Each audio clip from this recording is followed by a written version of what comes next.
Ya, kawan, kali ini kita lanjutkan aplikasi koperasi simpan pinjam dengan pembahasan masalah simpanan.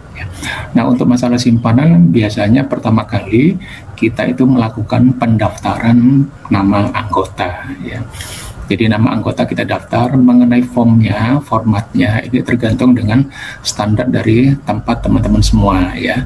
Tapi yang pasti kan ada nomor urut, ada nomor anggota, kemudian ada bulan pendaftaran, kemudian ada CIF, ya. Nah, ini CIF kenapa saya pasang, karena ini nanti diperlukan kaitannya dengan perhitungan SHU nantinya, ya kawan. Nah, kalau teman-teman punya standar sendiri dalam perhitungan SHU, nggak apa-apa, gunakan aja gitu, ya. Sehingga kolom-kolom ke sini ini opsional aja, ya, bisa ditambah, bisa berkurang gitu. Nah, ini akan saya demokan dulu. Pada bagian pertama ini saya hanya akan menunjukkan demo dari program yang simpanan, ya. Jadi misalkan di sini saya menambahkan anggota baru, ya, katakan namanya ini Z, maka nomor urutnya akan muncul otomatis, ya. Kemudian di daftar yang sudah disusun menurut abjad, ya, dari ini kan masih ngacak, sementara di sisi kiri ini sudah urut abjad, maka dia akan muncul, kawan, muncul di bawah sendiri, karena Z memang urutan bawah sendiri, ya. Nah, bukan karena dia penambah di bawah, ya, bukan, ya. Jadi kalau misalkan saya ganti misalkan KKK, nah gini, ya. Nah, ini akan dia muncul tempatnya di sini, urutan abjadnya gitu, ya. Kemudian 033 itu ngambil dari sini nomor urut sebagai bagian dari nomor CIF, baru terisi lengkap apabila kita isi, misalkan saya isi 2006 dia 2018 misalkan, ya. Oh, ini format tanggalnya, maaf, 2006/2018. Sehingga 4 digit yang awal ini menunjukkan bulan dia daftar sebagai anggota, bulan Juni, ya. Karena 20 Juni maka kita ambil nama angka bulannya 6, karena dia karakternya masih 1 maka kita tambah dengan 0, kemudian baru tahunnya, sehingga 4 digit yang pertama dari nomor CIF ini menunjukkan bulan dan tahun dia masuk sebagai anggota. Nah, kemudian untuk nomor urutnya sesuai nomor urut ini, kawan, ya. Kalau nomor urutnya dia masih 1 karakter di sini, maka nolnya ada 3. Tapi kalau sudah 2, nolnya bertambah 2, karena nomor urut disediakan sebanyak 4 karakter. Kalau 4 karakter berarti nanti dia bisa sampai 9.999, ya. Nah, kalau misalkan di sini nanti nomornya sudah menjadi 999, ya, menjadi 999, maka nantinya ini kebanyakan kelebihan 0, ya. Ini nolnya hanya 1 tambahannya, ya. Nanti formulanya saya benerin.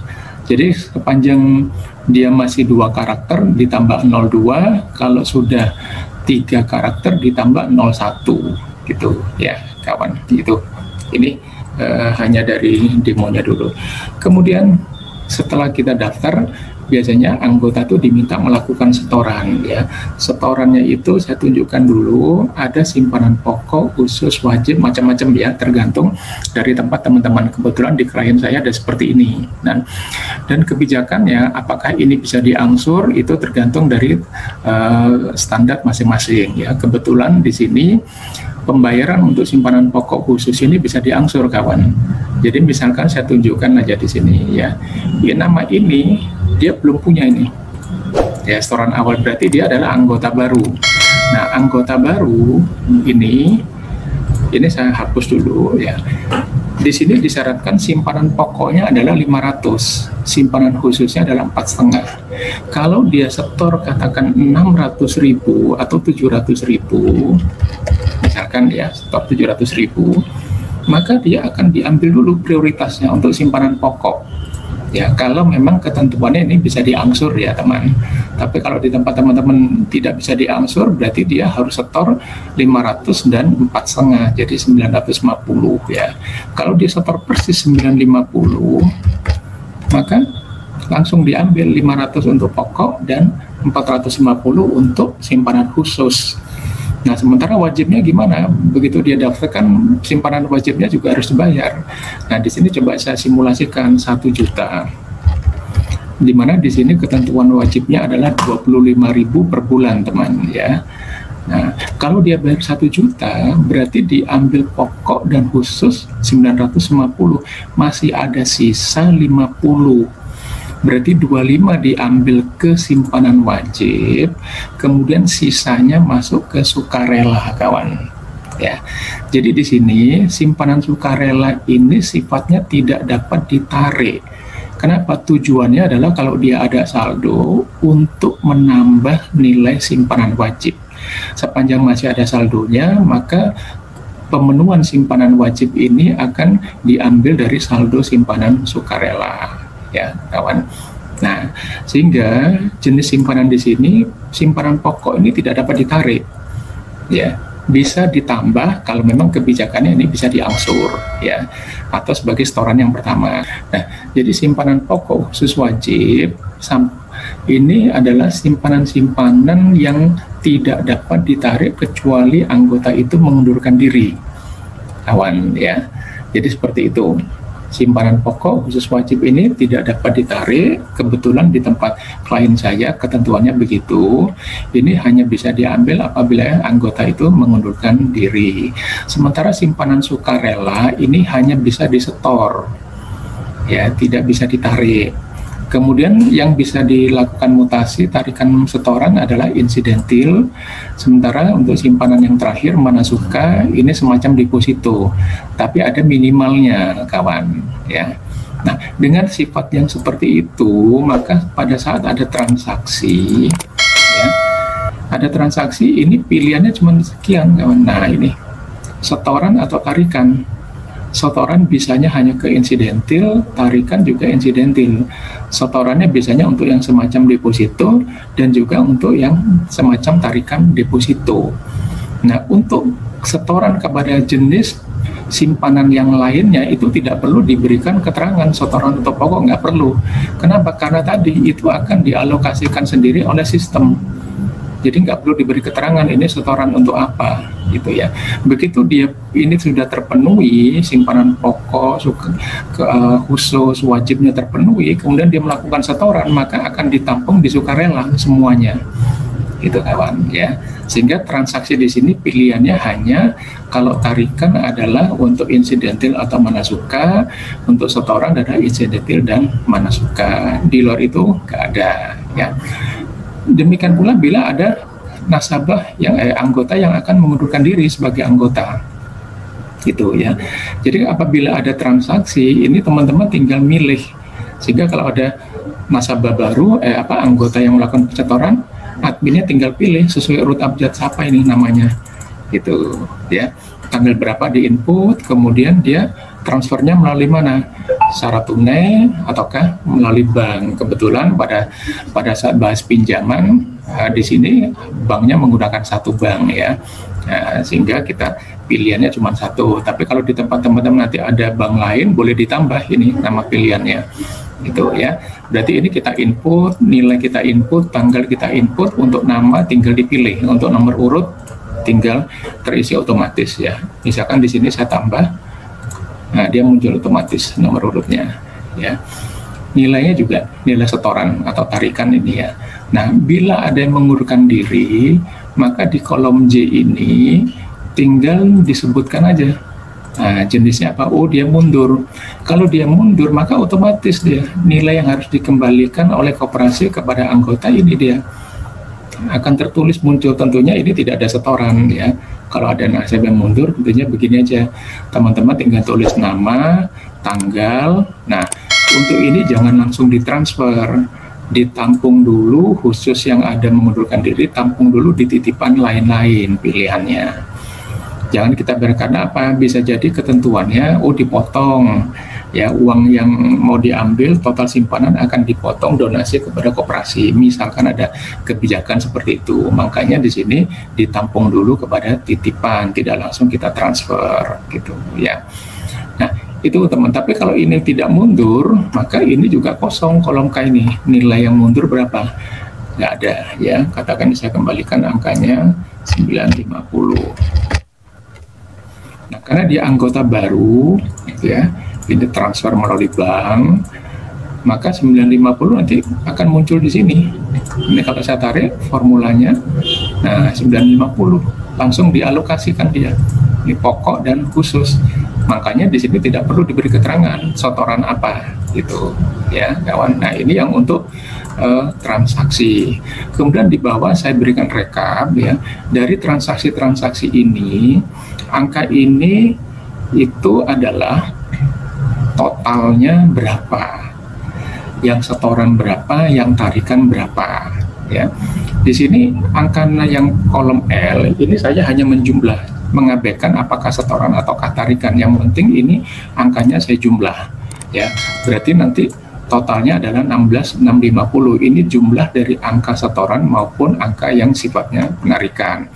Baru di sini kita pecah yang setoran berapa, yang penarikan berapa, sehingga total ini dan ini harus kembali lagi sama. Ya, ini sebagai kontrol kawan ya. Kalau ini nggak sama nanti jurnalnya nggak akan balance ya. Nah, ini hanya sebagai angka kontrol kawan. Ini sudah fasilitas otomatis ya. Kemudian langsung kita masuk pada sheet laporan. Sheet laporan tadi kawan seperti yang sudah saya sampaikan di awal ya. Jadi contohnya ini, dia punya sukarela 30.000 ya. Coba ini kita ambil. Dia punya kewajiban total saldo sukarela 30.000, di mana sukarela ini digunakan untuk memenuhi bayar simpanan wajib tiap bulan ya. Nah, apabila simpanan wajibnya dia ini kurang dari yang seharusnya, katakan bulan Maret dia seharusnya berapa, kalau ini kurang, maka saldo sukarela itu langsung akan diambil. Nah, ini kelihatan ya, saldo awal sukarela 30, maka langsung diambil untuk wajib, sehingga sukarelanya berkurang 30 ya. Dan di sini nggak ada transaksi yang bersangkutan untuk bayar wajib, nggak ada. Itu sudah dari sistem yang ngatur ya kawan itu. Nah, nanti tahu dari mana? Ini sebetulnya ada di sini kawan, ini cuman saya hide ya. Nah, ini kewajiban per bulannya 25, sehingga dia di sini sampai dengan bulan Maret tuh harusnya yang nama ini nomor 2 175, dia adanya cuma 100 kurang 75, tapi berapapun nilai yang ada di sini akan diambil gitu ya. Contoh lagi ini nomor 12, mestinya dia simpanan wajibnya menjadi 150, sementara dia masih 100 kurang 50, sukarelanya banyak, makanya dia di sini sukarelanya akan ditarik ini untuk wajib 50, sehingga sukarelanya berkurang 50 ya. Karena berkurang 50 berarti saldo akhir sukarelanya menjadi 1.975 di sini. Nih, 1.975 ya. Jadi seperti itu kawan. Ya, ini laporan nanti ini sudah akan saya kunci, jadi tidak bisa diedit di bagian manapun ya, karena sifatnya laporan.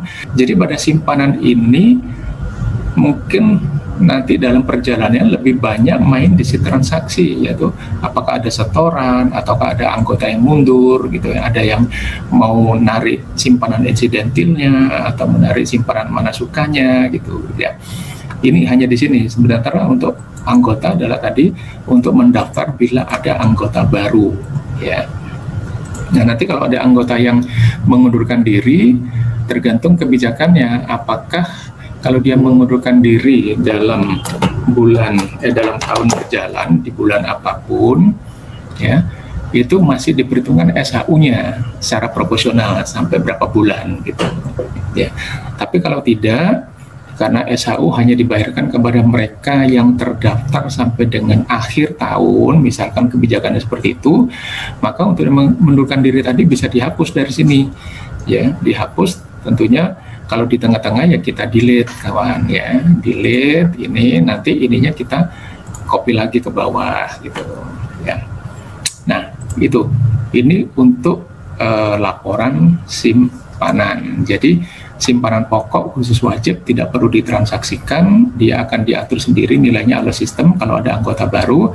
Sementara setoran-setoran transaksi lainnya bisanya hanya untuk sukarela, insidentil, dan mana suka. Sementara wajib sudah akan diambil sendiri oleh sistem. Contoh lagi ini saya tunjukkan yang wajib ya. Nomor 13, nih nomor 4, Heri atas nama Heri mestinya 125. Sementara dia ada berapa? 75, dia kurang 50.